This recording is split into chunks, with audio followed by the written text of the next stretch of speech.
Hello, everyone. It's Lieutenant Colonel Park. It's good to be back, and it's been a while. Now I'm a Lieutenant Colonel Park in the United States Army. Very humble and very privileged to be a Lieutenant Colonel. And I used to be a major, right? As you see on my different channels, right? Used to be Major Park, but now I'm Lieutenant Colonel Park. So good to see you all. Thank you for being a loyal subscribers, and I am truly that honor and humble to see how the people are leaving great comments, asking a right questions, and helping each other out. And that's a type of community that I'm looking for, right? Helping each other, right? So again, thank you for leaving a great comments. And another reason I like to do a video today is that I like to kind of go over some of the questions that's on my YouTube channel. So first question popped in my head was one of the subscribers asking me about, hey, once I earn as a green card status, right, go through the basic NIT, can I apply for citizenship and apply for ROTC program? Absolutely, you can, right? So you could, right? So once you, as a green card holder, right, you go through, you apply for you go to the recruiting station first, right? And then you tell them that you want to join the Army, right? And obviously they're gonna put you in a future soldiers program, and they'll check your status of for this permanent resident card status, right? They're gonna check that, right? So once you enroll into the program, futures program, you go to basic IT, you'll assign to the unit, and you'll have a chance to apply for U.S. citizenship.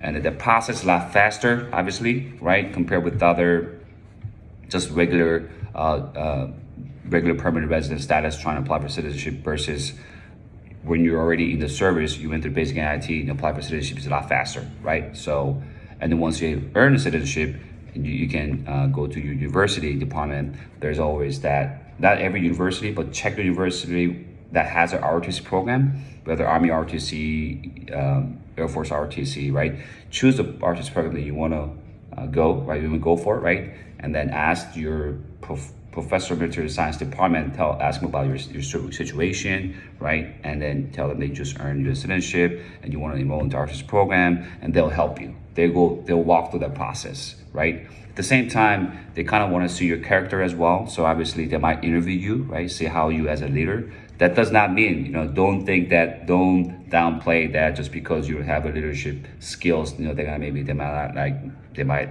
maybe not as a good candidate. Don't think like that, right? Just be humble and just, be transparent, right? And then tell them that, why you want to join the ROTC program. And then they'll help you. They want to develop a good leaders, right? That's part of our ROTC program. They don't expect you to be a leader right away, right? So that's the part of the program, is to train you as a leader, right? So don't be afraid to talk to them and talk to the PMS of the university, and they will walk through the process. Second question I see that is that I think it's from Lotus A625. What's the fastest way to get promoted in the military? Well, I'm assuming this question is related to maybe comparing with other branches, right? Army, Air Force, Marine, Navy, right? Coast Guard, right?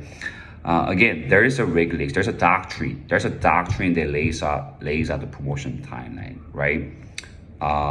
Of course, it may vary by individual, right? Because of the time that you might take professional military education, right? Because professional PME, right? Professional military education is a key thing for you to get promoted to next higher rank, right? So, and some officers there might be delay due to the deployment, mission requirements, right? There might be a delay to taking that PME course, right?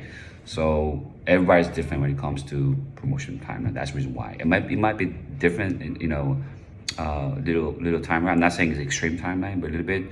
But there'll be some time in the gap where that you might pass a first promotion timeline, right? So again, don't be surprised by that, and then don't be get into that promotion thing, because that's how you get into your mind trap, right? But then of course at the same time, it is your career, right? So you want to make sure you stay on top of your PME, as I mentioned, and your assignments, right? When I say assignments, I'm talking about, if you're an officer, I'm talking about platoon leader time, right? When you're when you're captain, I'm talking about company commander time, right? Those type of stuff, right? When you're enlisted, same thing, right? As you move up the rank, when you're NCO, non-commissioned officers, right? Whether you're platoon sergeant, right, first sergeant, right, sergeant major, there's specific assignments that you have to look for. We call it key development assignments, right? And that's how you want to make sure you hit those positions. Again, just a general information, but you'll get to see that doctrine information, right? So if you have more questions, feel free to leave more comments, and I'll answer those questions as well.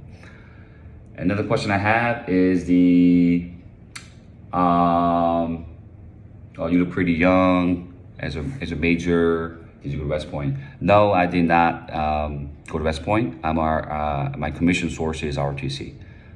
So I wish I was a West Pointer, but again, every commission source is, again, it's distinguished by a different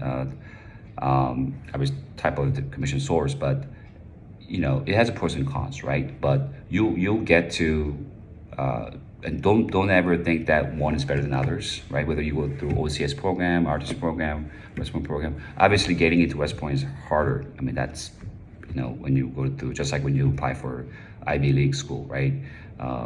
Just like when you apply for a universities, right? There's a requirement you got to go through, right? So it's much tougher when you get into the program entry, right? But when you get commissioned and you're in the military, right? Don't think that one is better than other commission source.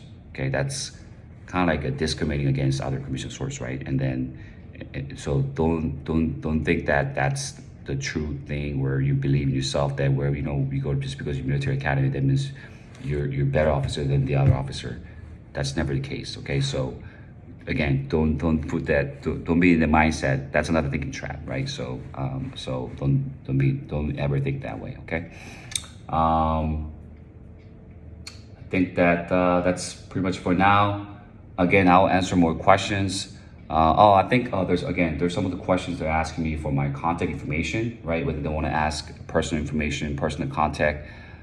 Sure, yeah, I'll leave my email, right, which is army.realman@gmail.com, and you can see that email on my channel as well. If you don't worry, I'll reply to your comment, and I'll leave my email address. You can always ask me any personal questions if you have.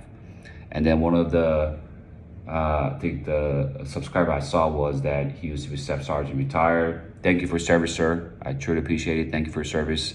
And then yes, I'll also reply to your comment with my email as well. Other than that, I'll try to go over all those comments. I know there's a lot of comments that I still haven't got to it, so I'll try to answer as I go through. And thank you for all these questions. These are all great questions, so I appreciate it. So other than that, see you all. I'll try to come back to you whenever I have time. But again, please help each other out. If you know more about it, help each other out. And there's other channels on my YouTube channel as well that talks about some of the benefits, some of the other topics on my other channels. So feel free to check it out. And if you have more questions, I'll also leave more questions as well. Again, great meeting you all, and see you guys later. Bye.